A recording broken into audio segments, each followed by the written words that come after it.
RDC est une et indivisible. De la population de Toulon, c'est qu'il faut tout arrêter pour faire face à cette situation. Et que nous ferons de cette terre richement bénie un réel havre de paix, de prospérité et de progrès social.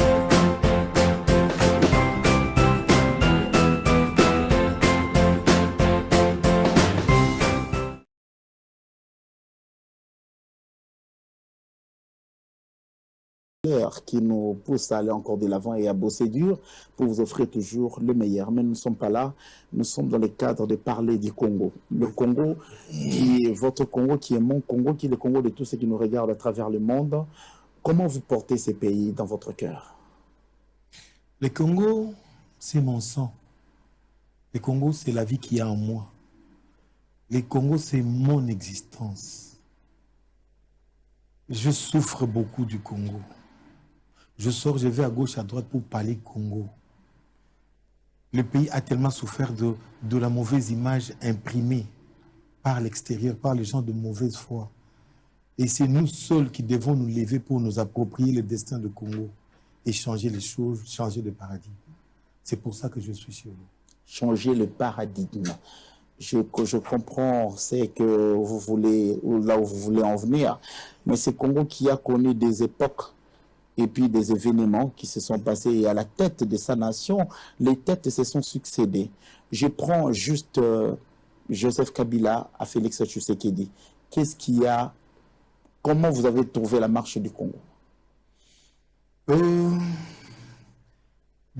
Joseph Kabila, le Congo était en train de s'engouffrer dans la misère noire. Le Congo était vraiment enterré dans les oubliettes.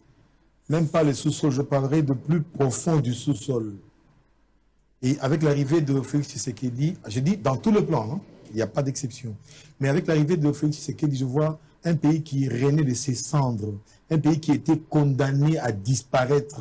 Aujourd'hui, le pays reprend vie avec la diplomatie agissante. Autrefois, on a été vraiment cloisonné, on était même plus fréquentable. Aujourd'hui, le pays s'est ouvert aux horizons, à tous les horizons du monde grâce à une diplomatie offensive et déterminée, clairvoyante de mon président Félix Antoine Tshisekedi, que je salue en passant. Mais cette diplomatie n'apporte pas de fruits dans le panier de la ménagère, c'est dans le vécu quotidien de la population. Aussi longtemps, nous voyons à l'est du pays, il y a toujours des crépitements de balles, la population est tuée chaque jour qui passe. Nous voyons dans certaines provinces, il y a pénurie même de semoule, de maïs. Nous voyons ici à Kinshasa, dans le coin Zérecoin, il y a manque d'eau et d'électricité. Mais en quoi vous louez ce gouvernement qui s'est ouvert au monde et cette gouvernance? Vous savez, dans notre pays, il y a un problème. Ça fait des décennies que nous avons été condamnés à la misère. Les dirigeants, différents dirigeants qui sont partis, entre autres, vous avez parlé de Kabila. Vraiment, il n'y avait aucune production dans ce pays, aucune alors. Tout devait venir de l'extérieur. On devait importer. Il fallait faire alors de la devise pour importer. Mais aujourd'hui, je vois que les choses changent. Parce que vous voyez la stabilité monétaire depuis que Félix est au pouvoir. Vous voyez... et même la production est en train de commencer, de prendre vie, de prendre corps. Vous voyez les Koulouna, autrefois qu'on était en train d'abattre comme des chiens sauvages, comme de petits chats. On entre dans la maison, on vous prend votre garçon et puis on parle, parce qu'il est au nom du fait qu'on parle qu'il est Koulouna, on l'abat sur place et on le traîne dans la rue. Aujourd'hui, nous ne sommes plus exposés à ça. Aujourd'hui, le soi-disant Koulouna, mais deviennent aujourd'hui de bâtisseurs. Ils sont en train de faire même l'agriculture. Et la nourriture est en train d'être fabriquée chez nous et non de l'extérieur. Vous voyez les cantines chez les militaires, on a commencé avec les camps militaires, ça sera plus tard les cantines populaires, mais vous voyez la nourriture qui vient de chez nous. Et planter et tout ça par nos fils qu'autrefois on était en train d'abattre comme des chiens. Donc il y a un écart, il n'y a même pas à comparer. Donc vraiment, c'est une renaissance même de la nation. Vous êtes dans la délinquance juvénile par rapport à ce phénomène Koulouna qui aujourd'hui à Kinshasa, chaque jour qui passe, les populations entières déplorent le mouvement de ces jeunes gens. Pas plus tard qu'avant-hier ici à Kingwala, on a vécu on a vécu un événement très déplorable où même parmi les bandes de Koulouna, quelqu'un est tombé, et donc mort subite à cause d'une pierre qui lui a percuté la crâne. Alors, oui, aujourd'hui, hier tueur, aujourd'hui bâtisseur, mais est-ce qu'on doit s'arrêter là? Non, mais on ne s'est pas arrêté. Pas plus tard que, je crois, ça fait quelques jours. C'est pas le Koulouna qui va nourrir plus de 80 millions d'habitants. Il n'y a pas que le Koulouna, mais au moins on a trouvé une occupation à ces Koulouna. Parce qu'ils étaient là, sans occupation, délaissés, une jeunesse abandonnée, à sentir ce sort. Et tout ce qu'il y avait, c'est suivre la télé, les médias pour influencer, et la vie extérieure, et tout ça, le vouloir, le pouvoir, les besoins de chercher l'argent et d'aller fêter. C'était ça la jeunesse. Mais aujourd'hui, une jeunesse qui est en train d'être transformée. L'homme congolais est en train d'être transformé. L'homme congolais est en train de prendre une nouvelle mentalité. Parce qu'il y a une nouvelle politique, il y a un nouveau leadership à la tête du pays qui aime d'abord son pays, qui est des pères et des mères congolais. C'est pourquoi, avec cet amour du Congo, vous voyez que les choses redémarrent. Il ne s'est pas arrêté seulement au Koulouna, mais il y a des entreprises à gauche, à droite, des routes et tout ça qu'on est en train de construire. C'est pour le social, même parce que vous avez parlé du panier de la ménagère. Mais le panier de la ménagère, pour qu'il soit stable, avec la stabilité monétaire, mais il faut qu'il y ait la production. Il s'y met maintenant pour chercher à démarrer la production interne. Vous voyez l'usine même de raffinage de cuivre. Vous voyez les blocs pétroliers qui sont mis en exergue pour les soumissionnaires. Mais ça, c'est le symbole de l'authenticité, le symbole même de l'identité même congolaise. C'est ça ce qu'autrefois, on n'avait pas. On avait tout perdu. Aujourd'hui, au moins, on peut se prononcer. On s'est dit, je vends mon pétrole à qui je veux. Mais hier, ce n'était pas le cas. Vous voyez, donc il y a un leadership clairvoyant, et une vision à la tête du pays, et les choses commencent à changer, ça bouge. Ça viendra le travail. Mais on est en train de s'y mettre à gauche, à droite, pour que les choses puissent changer. Nous parlons développement, M. Prince, nous parlons développement de la société congolaise qui aujourd'hui, sous le règne de Félix Tshisekedi Tshilombo, on peut lui compter 3 ans plus tard. Il est en train d'entrer dans son 4e année. Et donc, développement communautaire, on nous a parlé tantôt des projets des 145 territoires. Qu'est-ce que le chef de l'État a attendu pour initier ces projets-là promptement dès l'entrée en fonction? Parce qu'il a diagnostiqué le problème qui ne marchait pas en République démocratique du Congo. Pourquoi avoir attendu tous ces temps pour initier le projet des 145 territoires qui peine alors à démarrer? Qu'est-ce qu'on attend? Vous savez, le projet des 145 territoires... c'est un projet faramineux, c'est un projet porteur d'espoir, c'est un projet salvateur. Apparemment, c'était un projet où il fallait lancer un slogan et puis s'arrêter. Non, c'est pas... Comme c'est le cas avec son jour. Non, vous savez, il y a un temps où on doit penser projet, concevoir projet... Et pas exécuter projet. J'avance, monsieur, vous voulez me donner le temps quand même. Je parle de conception du projet. Et puis, étude de terrain. Et puis alors, sa faisabilité pratique. Donc, on y est. Ils sont en train d'avancer. Ce n'est pas quelque chose qui a été annoncé et puis ça s'est arrêté. Non.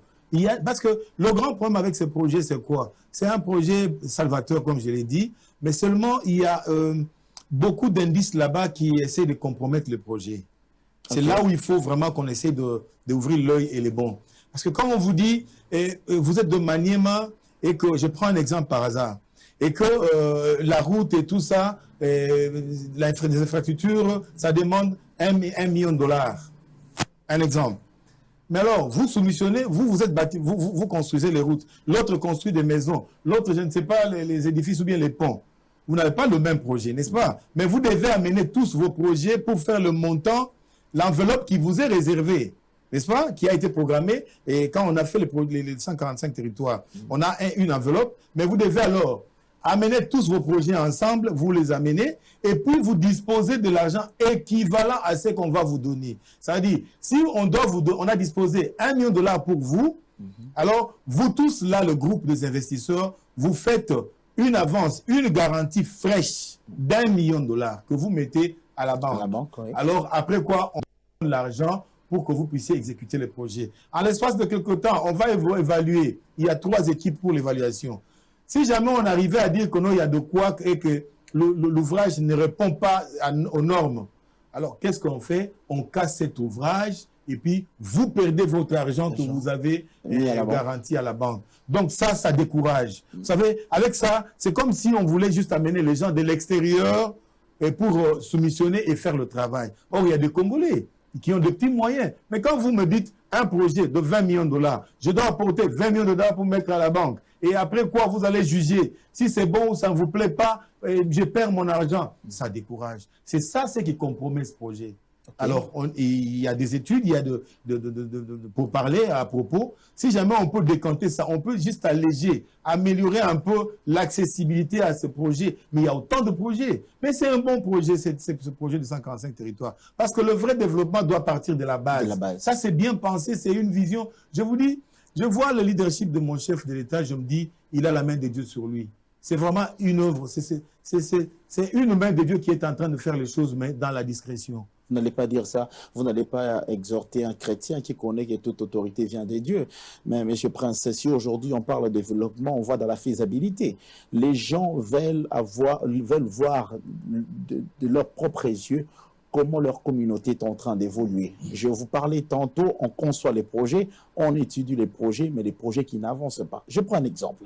Nous parlons des maisons préfabriquées. Ouais. Vous savez tout ce qu'il y a eu autour. Il y a même eu des projets là-dessus, des procès là-dessus. Ouais. Où en sommes-nous aujourd'hui? C'est en dehors de 145 territoires. 145 territoires, c'est un exemple que je prends. Ouais. Aujourd'hui, s'il faut concevoir des projets, on voit aussi le facteur temps.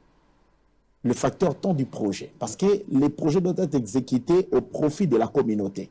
Et cette communauté-là doit attendre des études interminables pour que ces projets-là, à la fin du mandat du chef de l'État, que le chef de l'État parte, que les projets ne soient pas exécutés. C'est là où ça frise un peu, c'est là où il y a crainte. Vous êtes analyste politique. Bien, vous êtes en train de soutenir les actions du président de la République. Quel conseil allez-vous donner? Parce que vous déplorez déjà, en vous entendant parler, qu'il y a encore des ajustements à faire pour que ce projet tienne debout. Je vous dirais que le chef de l'État, le pauvre, il se coupe en morceaux pour chercher une solution, pour trouver une valeur, il veut redonner de l'identité au Congo. Vous savez, il est partout à la fois, et puis il n'est pas soutenu. Même de l'intérieur, nous avons 4 institutions. Mais je vous dis, il y a des choses qui se passent comme ça, le chef est seul. Il sort, il prend son avion matins et soirs, il décolle, il ne sait même pas s'il va atterrir. Il met comme ça sa vie en danger, il laisse sa famille. Quand il va à gauche, à droite, ce n'est pas pour chercher une solution pour sa famille, c'est pour la République. Mais vous savez, voyager, ce n'est pas un luxe comme on le critique là. Prendre un avion, décoller, on ne sait même pas si on va atterrir, on dit « Oh Dieu, que tu fasses grâce ». Et quand on atterrit, on applaudit « Oh gloire à Dieu ». Mais monsieur, ce n'est pas facile. Il pouvait bien se camper sur son fauteuil et dire que non, je suis chef de l'État, fini, et puis je mange ma carotte et fini. Mais il se met partout pour chercher la solution pour le Congo. Donc, c'est quelqu'un qui a sacrifié comme ça. C'est un kamikaze. Moi, je l'appelle un kamikaze. Vraiment, il a mis sa vie en jeu pour sauver les Congos. Mais ces messieurs-là méritent aussi qu'on puisse les soutenir. Vous avez la diplomatie. Il a amené la MONUSCO, Kagame, juste droit au mur. Il a coincé. Kagame s'est agenouillé, il a crié même. Oh, Abba, libérez-moi. Je vais signer tout de suite retrait de troupes. C'est le fait, ça, tout ça. Il a mené en Angola, il a mis KO. Mais on ne relaye pas la cellule de communication chez l'État. On ne relaye pas, on a parlé juste et puis c'est fini. Mais c'est un succès. Autrefois, ça ne pouvait pas exister. Autrefois, on avait peur d'indexer Kagame. Aujourd'hui, quelqu'un qui amène Kagame comme ça sur un terrain neutre, il va l'écraser comme ça. Mais c'est du succès. On n'en parle pas. Il n'est pas accompagné. Nos ambassadeurs. Mais la MONUSCO a baissé culotte là-bas. Elle a bavé, elle a prouvé noir sur blanc que non, elle était l'armée de prédateurs. Elle était là, une armée qui est restée de force et puis on pille le pays. Tout ce qu'on disait de notre autrefois, la MONUSCO disait que ce n'était pas vrai. Mais aujourd'hui, pousser la MONUSCO jusqu'à faire ces aveux-là, mais c'est une diplomatie agissante, c'est une force, un leadership très fort. Mais pourquoi on ne relaie pas? Nos ambassadeurs, ils sont partout, dans des pays de ces gens-là, les prédateurs, les colonialistes-là, tout ce que vous avez comme Américains, Belges et tout ce que vous voulez. Mais nos ambassadeurs font quoi? Vous avez comme ça les histoires sur un plateau en or. Vous avez les aveux de la MONUSCO. Vous avez la MONUSCO qui a battu nos militaires comme ça, devant une barrière. Vous avez la MONUSCO qui abat même la population. Et ils ont avoué ça, messieurs. Mais vous ne pouvez pas prendre le fisc et ça et faire la diplomatie, parler aux différents chefs et puis leur peuple pour qu'ils comprennent que le Congolais, c'est un peuple victimisé. C'est un peuple qui est le monde entier, l'organisation mondiale est contre le peuple. L'ONU est en train de tuer le peuple congolais chez lui.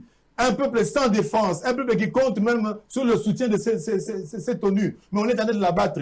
Le chef de l'État a fait un effort pour les amener à ce point-là. Mais pour relayer ce travail, on est là. Même le gouvernement, il ne suffit pas de prendre 2-3 ministres et vous faites le point de presse. Non, ce n'est pas ça. Mais nos télévisions, qu'est-ce qu'il y a comme programme? Nos médias partout, chaque jour, c'est quoi? C'est de la distraction. C'est comme si un pays qui n'était pas en guerre. Et pourtant, le pays est en guerre. Ce n'est pas l'Est du Congo, mais c'est tout le Congo qui est en guerre. Vous permettez, M. Prince, il n'y a pas encore eu une déclaration officielle. Le Parlement n'a pas déclaré que nous sommes Voilà en pourquoi guerre. je voulais en venir, parce que j'ai parlé de la diplomatie. Mais alors, parlons du Parlement. Mais c'est le moment où on devait convoquer une session extraordinaire. Après les aveux de la MONUSCO, après tout ça. Et même, on a abattu nos militaires. Mais le Parlement devait siéger. Et puis, prendre des actes à propos, attaquer. Mais ils sont là, ils attendent. Mais non, il faut que le chef de l'État aille aller faire l'évaluation de la MONUSCO. Messieurs, ce pauvre garçon, ce pauvre monsieur, il est en train de se couper en morceaux. Est-ce qu'on ne peut pas l'aider? Pourquoi? Monsieur Prince, est-ce qu'on peut revenir sur cet échange comment patriotique et citoyen? Nous sommes en train de vivre les efforts que déploient les chefs de l'État par rapport à la diplomatie agissante. Nous sommes en train de voir toutes les institutions se déployer. On a vu dernièrement Mbosso, le président de l'Assemblée nationale, au sommet de Lilongwe, au Malawi, plaider pour que des sanctions fortes soient infligées à l'endroit du Rwanda. Mais aujourd'hui, quand vous voyez, vous avez d'ici la communauté internationale, je prends en exergue les conseils de sécurité des Nations Unies, a aussi indexé le Rwanda, mais on ne sent pas des effets sur terrain. Aujourd'hui, peut-être une question, est-ce que la République démocratique du Congo devrait prendre l'option de se retourner vers un autre partenaire, comme par exemple la Russie, pour voir comment est-ce que cette histoire de guerre à l'Est qui a longtemps duré finir catégoriquement? Je veux commencer par le premier volet de votre question. La communauté internationale, vous savez, c'est des lois comme ça qui ont été établies après la Deuxième Guerre mondiale, et puis ils devaient gérer leur succès, ils sont restés au-dessus de tout le monde, ils devaient donner le cadre, les normes, comment marcher. Ça, c'est ce qu'on appelle nous appelons pratiquement la communauté internationale. Oui. Et nous avons adhéré et tout ça. Depuis notre existence jusque-là. D'ailleurs, le Congo, on ne parle que depuis les indépendances. Et pourtant, le Congo existait avant les indépendances. Et après même les indépendances, soi-disant, le Congo existe et va continuer. Mais cette logique ancienne, nous avons la preuve aujourd'hui que la Russie a brisé la glace. Nous avons... C'est tout le monde qui voit combien la Russie a dépassé ces clivages, ces logiques internationales, cette mondanité réglée à la taille des impérialistes et qui ne font que nous soumettre, mais eux ils ne sont pas soumis. Mais monsieur, on doit changer de paradigme calmement. C'est simple. Et changer de paradigme, d'après vous, ça serait quoi? Aller vers la Russie. Et c'est ça mon cheval de bataille. Et j'ai toujours prêché partout où je passe. J'en ai fait l'évangile. Est-ce que la Russie, c'est un exemple à suivre? Pardon? La Russie, c'est un exemple à suivre? C'est une nation à faire confiance, un allié. Monsieur, vous savez, en politique, aujourd'hui, les États-Unis, la France, l'Europe a accompagné le président de la République jusqu'à ces niveaux. Pourquoi tourner à ces gens-là les dos? Vous savez, ils nous ont accompagnés, la France, la Belgique, comme vous dites là, les États-Unis nous ont accompagnés pour nous amener toujours dans le chaos, nous maintenir dans la souffrance. L'esclavagisme, 20 ans de fleuve de sang dans notre pays. Nous sommes découpés comme des petits morceaux de petits poissons. Il y a la maman à gauche qui pleure son enfant, qu'on a abattu. Et puis, 30 minutes après, elle n'a même pas enterré l'enfant. On lui apporte la chemise de son mari teintée de sang. Et elle n'a même pas récupéré le mari. Et le lendemain, c'est son fils là-bas qu'on amène la tête. Voilà, on a trouvé la tête de ton fils. Messieurs, mais allons plus loin pour comprendre. Depuis notre existence, là, nous ne sommes pas des sous-hommes pour rester dans ces malheurs. Mais qu'est-ce que la Russie peut apporter? Qu'est-ce que la Russie peut apporter? La Russie a prouvé combien elle était avec nous. Dès son élection à la magistrature suprême, le chef de l'État, Poutine l'a reçu en pompe comme un petit prince. N'est-ce pas? C'était des signes d'ouverture. Et plus vous verrez, il n'y a pas longtemps, au Conseil de sécurité des Nations Unies, la Russie n'a pas voté pour le maintien de l'embargo sur la RDC. Mais les soi-disant amis dont vous me parlez ici, la Belgique et consorts et les États-Unis, ils en étaient où? Ils étaient les premiers à signer contre nous. Mais messieurs, au Conseil de sécurité des Nations Unies, il ne suffit pas de parler ici, la MONUSCO avait dit non, ils doivent prendre acte, ils doivent prendre, comment on dit, une résolution en rapport avec l'invasion du Rwanda au Congo. La guerre d'agression. Ce n'est pas une rébellion, c'est une guerre d'agression, un pays qui vient. Mais c'est ça même l'importance de l'existence de l'Organisation des Nations Unies. C'est ça, pour aider les pays à garder leurs frontières, la paix et tout ça. Mais ils ont un élément vraiment patent, une preuve toute fraîche. Mais ils ne devaient que l'exploiter. Ce n'est pas question de condamner. On a vécu ce genre de... ce théâtre de condamnation depuis toujours. Ça n'a rien foutu. Depuis Kabila était là et les autres, on ne fait que condamner. Nous, on n'a pas besoin de ces condamnations. On a besoin de la paix dans notre pays. On a besoin de développement de notre pays. Et pour ce faire, il faut faire un lobbying. Il faut mener un lobbying très fort avec les ambassadeurs, avec nos parlementaires et tous les gens qui ont la commande de notre pays, pour qu'on puisse pousser le Conseil de sécurité des Nations Unies à prendre un acte en rapport avec la guerre pour condamner le Rwanda, et ça peut peut-être nous aider à aller au-delà pour trouver la justice internationale. Mais parce que jusque-là, il n'y a rien dans ce sens-là. Le secrétaire général d'État américain, il vient ici, il dit n'importe quoi, et il va au Rwanda, la même bêtise. Messieurs, on en a marre avec cette logique ancienne. Maintenant, il faut au moins changer de paradigme. Allons vers la Russie. Tous ces pays qui sont derrière la Russie ne connaissent pas ce que nous connaissons aujourd'hui. Embargo, les chefs d'État ne sortent pas. Non, messieurs, mais voyez le Mali, c'est en Afrique.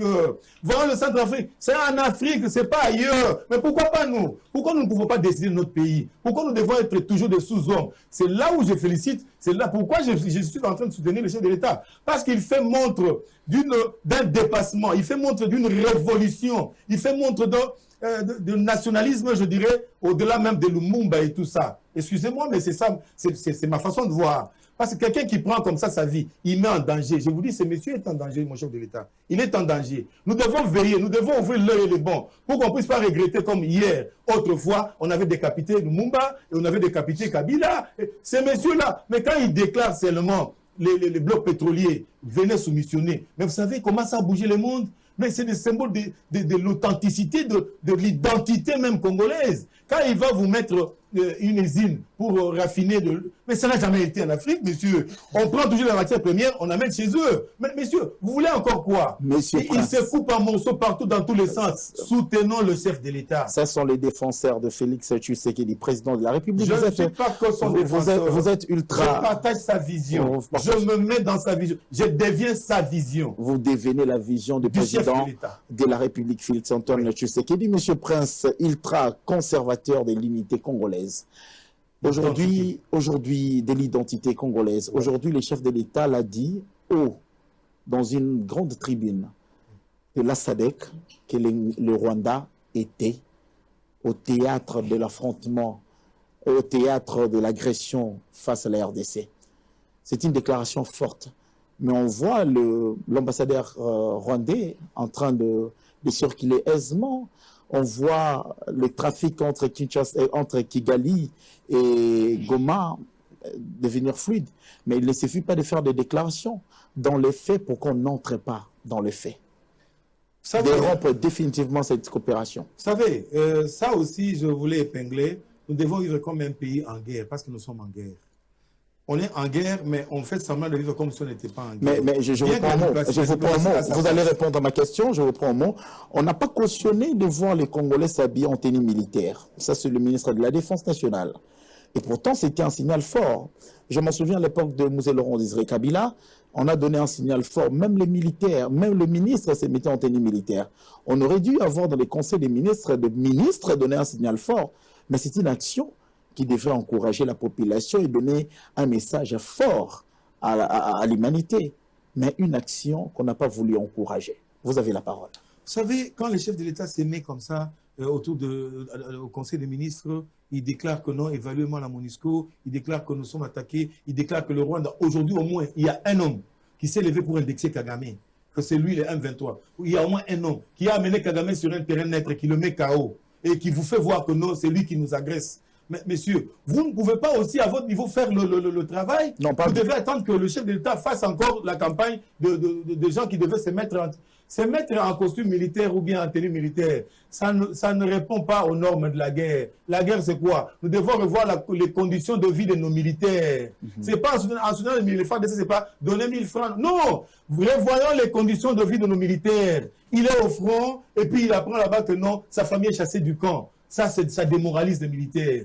Il est au front, il revient ici avec une jambe coupée, il est dans un hôpital militaire. Et je ne sais pas quand, quelque chose comme ça. Non, il y a moi, civil, j'ai mon argent, homme d'affaires, je m'amène avec 200, 300 $, j'attire l'attention du médecin, il met le militaire en bas, il me met sur le lit et on prend soin de moi vite. Et maintenant, pendant que les militaires qui a sacrifié sa vie pour la nation, dans un hôpital militaire, il est négligé. Vous trouvez que ça répond? Mais dites-moi, depuis quand est-ce qu'on a doté aux militaires, à nos FARDC, la tenue? Vous trouvez un militaire dans ce pays, aller chercher à négocier, à acheter la tenue? Non, monsieur, revoyons les conditions de vie de nos militaires. Mais qui doit revoir? Mais le gouvernement est là pourquoi? Ah, messieurs, vous voulez que le chef d'État fasse tout? Mais après, vous allez le dire, voilà, c'est un dictateur ou bien il s'accapare de tous les pouvoirs. Mais il laisse à chaque institution le soin de faire son travail. C'est à ces gens-là de répondre. C'est là où j'en appelle même au chef de l'État pour qu'on puisse voir la monture là de ces gouvernements. On doit le nettoyer du fond en comble. Parce que ça ne répond pas. Vous savez, nous allons vers des grandes secousses. Oui. N'est-ce pas? Il faut des gens vraiment aguerris. Pas des gens qui sont là au bureau en train d'écrire le matin, midi. Non, messieurs, maintenant c'est des guerriers. Parce que nous changeons de monde. Pas de débat. Warrior de mots là. Messieurs, aujourd'hui là, la logique, c'est la guerre contre le Rwanda. Et nous devons aller vers la Russie pour avoir les armes nécessaires. Parce qu'avec la Russie n'est pas sous ces normes internationales. La Russie n'attend pas qu'on passe par les conseils de sécurité pour demander. La Russie ne nous voit pas sous embargo. La Russie voit en nous des amis avec qui elle peut marcher pour les futurs. Ça veut dire le nouveau leadership mondial, la reconfiguration de la politique mondiale. Nous allons vers un nouvel ordre mondial. Et ça, avec la Russie, c'est faisable. C'est pas seulement parce que Poutine est fort, non. C'est parce qu'il a l'onction de Dieu, il a cassé toutes les mythes, tous les clivages internationaux, il est au-delà de ces normes et avec lui, ça peut changer des choses. Et nous, si on embrassait l'axe Russie, je crois qu'on pourra être aussi parmi les grands dans ce monde. Pourquoi pas? Pourquoi ne pas aussi faire du Conseil de sécurité prochain?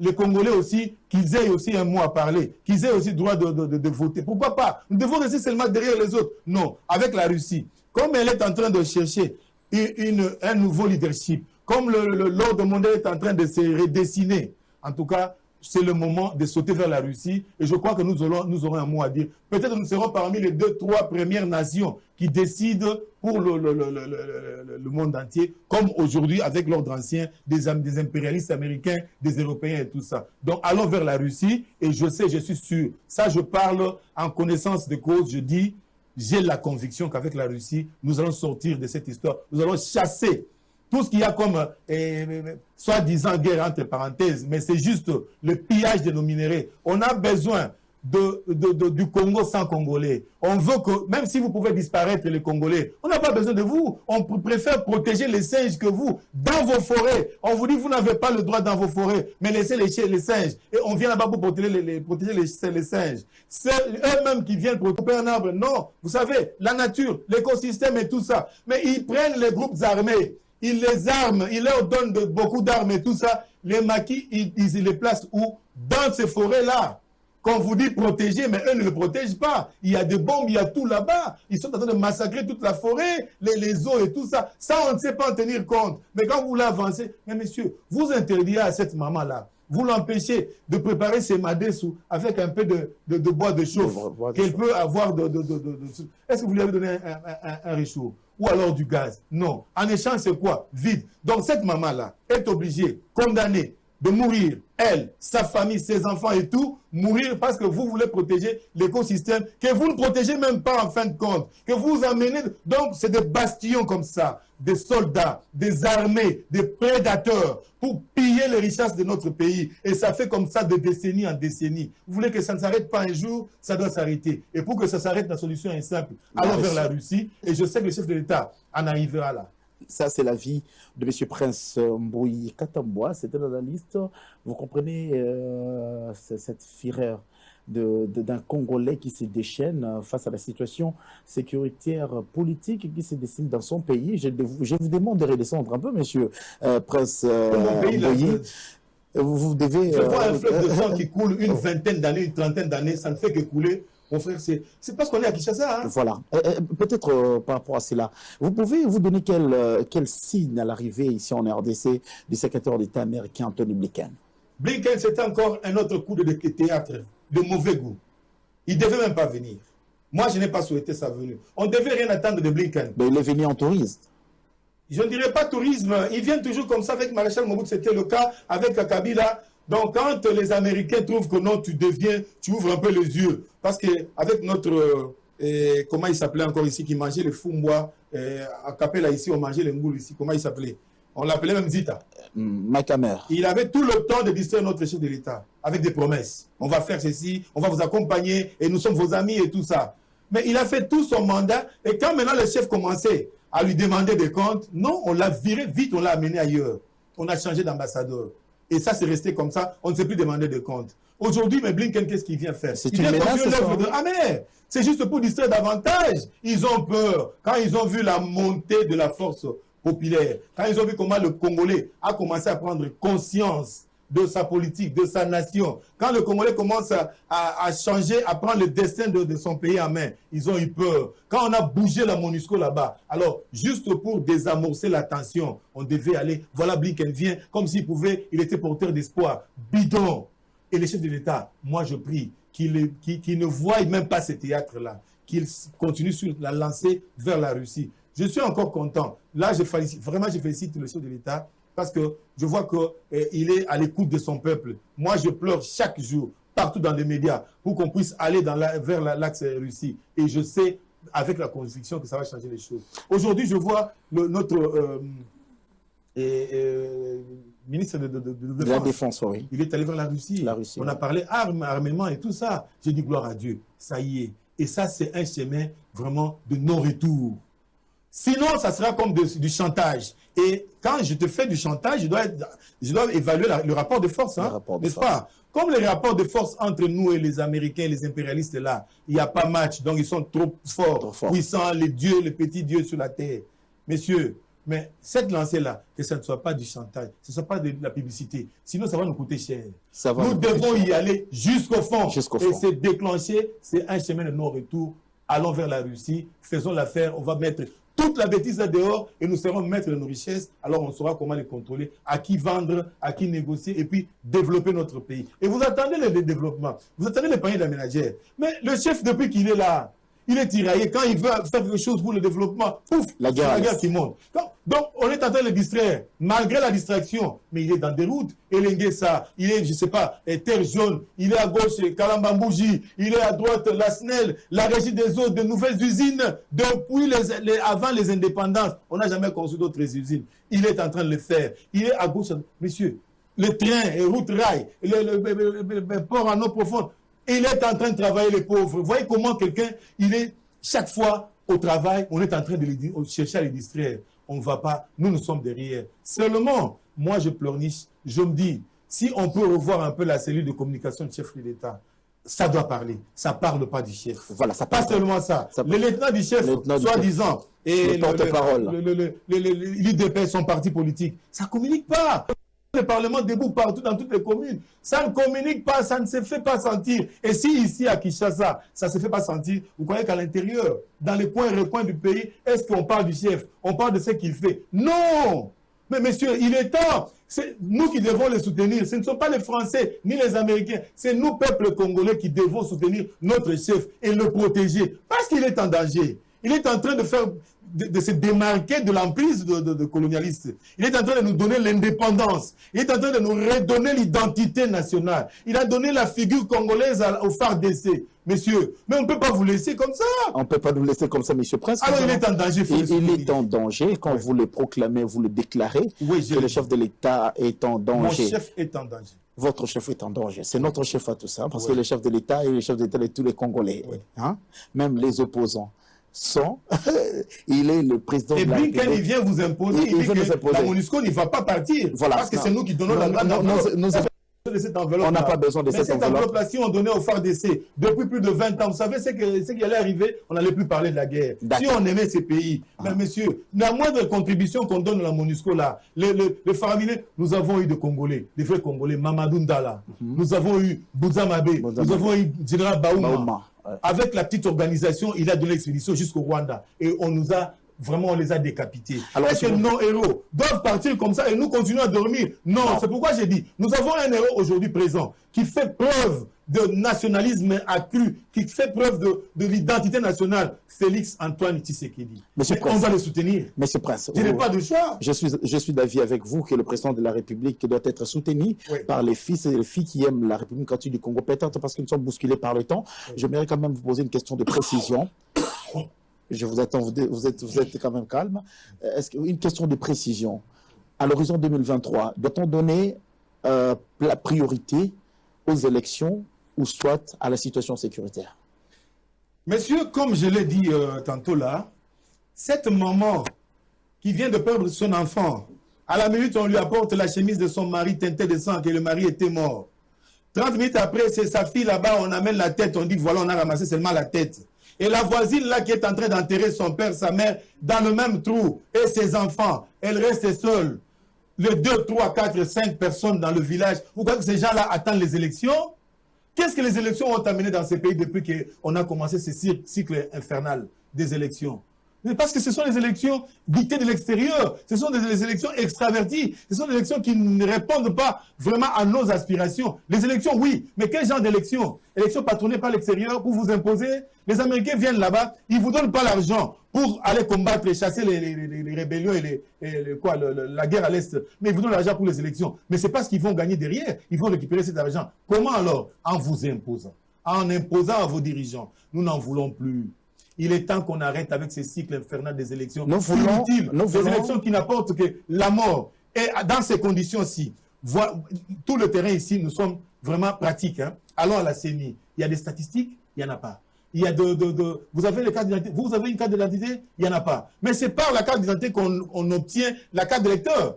Mais vous ne savez pas qui est Congolais, qui ne l'est pas. Vous n'avez pas de statistiques, vous ne savez pas à quel nombre vous avez évalué le Congolais aujourd'hui, à Kinshasa, dans toutes les villes. Et vous voulez organiser des élections, pour quelle finalité? Dites-moi, vous ne connaissez pas le nombre de participants, vous ne connaissez pas qui est Congolais, qui ne l'est pas. Et vous allez vite en besoin, parce que les élections, ce n'est pas un salut pour ces pays. Le peuple n'a pas besoin des élections. Le peuple a besoin du développement. Il a besoin de la paix. On a besoin de l'intégrité territoriale. On a besoin de notre fierté, notre identité. C'est ce que nous recherchons. Ce n'est pas les élections. Les élections viendront en son temps, mais il faut bien les organiser. Encore faut-il savoir dans les délais voulus, on est prêt pour les élections. Dans les délais voulus, dans les délais constitutionnels. Faudra-t-il savoir que si on était prêt pour les élections? Parce que vous voyez la classe politique aujourd'hui, messieurs, on nous parle, je ne sais pas, de l'opposition. Ça n'existe presque pas. C'est bidon. Une opposition sans discours. S'ils essayent de monter un discours là, d'une manière cavalière, un discours sans contenu. Mais moi, je me rappelle encore autrefois, nous, on a fait l'opposition. Moi, j'ai des cicatrices, des baïonnettes ici. J'étais à côté de Papa Finks, que son âme repose en paix. Mais messieurs, nous avons fait l'opposition. Ils pouvaient juste prononcer une phrase. Tout le pays en ébullition. Le peuple est derrière lui. C'est ça l'opposition. Et Mobutu là, très fort, mais il tremblotait devant Etienne Tshisekedi. Parce qu'il avait un contenu dans son message. Aujourd'hui, vous voulez me parler d'un seul opposant qui a un message avec contenu, debout, que le peuple peut suivre négatif. Au contraire, ils se mettent à 2, à 3, et ils se recherchent, et puis ça ne tient pas. Vous savez pourquoi? Ils vont aller à gauche, à droite pour chercher l'église catholique. Ça ne tient toujours pas. Une église catholique congolaise, mais transformée en église catholique, et je ne sais pas, rwandaise ou quoi, pour défendre les intérêts de Rwanda que du Congolais, je me dis, toutes ces alliances-là, zéro. Ça ne tient toujours pas debout parce qu'il n'y a pas un discours. Pourquoi il n'y a pas un discours? Pourquoi le discours, même s'il montait, mais c'est creux. C'est parce que devant eux, en face d'eux, il y a un homme, un Congolais, qui s'est levé, qui relève les défis de son pays, qui est en train de redonner une image, une identité à son pays, les réalisations du chef de l'État. Ça fait que de l'autre côté, il n'y a plus de discours. Fait que l'opposition n'existe presque plus. Ça n'existe que de nom, messieurs. Vous permettez, monsieur Prince. Je vous permets, oui. Monsieur Prince Mboui Katambwa, vous avez parlé en analyste politique, un conservateur de l'identité congolaise. Oui. Vous avez affiché votre identité puisque vous soutenez les actions de l'actuel président de la République. Parce que vous avez vu en lui quelqu'un qui se démarque des autres régimes, des autres pouvoirs. Un Congolais des pères et des mères, des sangs. Il veut que la paix règne dans son pays. Il veut que son pays soit développé. C'est pour cela qu'il prend des initiatives louables. Nous vous remercions de votre passage dans Abosolo Télévision et de la manière dont vous avez vanté les prouesses de la Russie. Si aujourd'hui, il mettait son expertise militaire au profit de FARDC, les choses pourront changer. Vous avez suivi M. Prince Mboui Katambwa, analyste politique, et puis ultra-conservateur de l'unité congolaise. Il a parlé de ce qu'il voit en chef de l'État. Il a parlé de ce qu'il veut que la République démocratique du Congo soit dans les 5 prochaines années. Si nous nous tenons debout, main dans la main, le Congo sera ce que nous avons toujours rêvé du Congo. C'est une grande nation au cœur de l'Afrique que la sous-région attend et que le monde entier compte. D'ici là, restez branchés. Dans nos programmes, nous reviendrons avec M. Prince Mboui Katambwa sur d'autres questions spécifiques concernant toujours la RDC. Merci de votre passage. C'est moi qui vous remercie, mais mon grand souci, c'est que mon chef de l'État n'est pas un jouisseur parce qu'il loge dans une maison de 2 chambres-salon. C'est construit par le maréchal Mobutu et c'est pour l'Union africaine. Mais les autres qui parlent là, ce sont eux les jouisseurs parce qu'ils logent des villas avec des fleuves à l'intérieur, de poissons et tout ça. Ils vivent vraiment l'aisance pendant que mon chef est en train de vivre dans une maison de l'Union africaine. C'est-à-dire, on voit clairement qu'il n'est pas un jouisseur. Le chef d'État n'est pas un jouisseur. Dixit Mboui Katambwa Prince. Au revoir.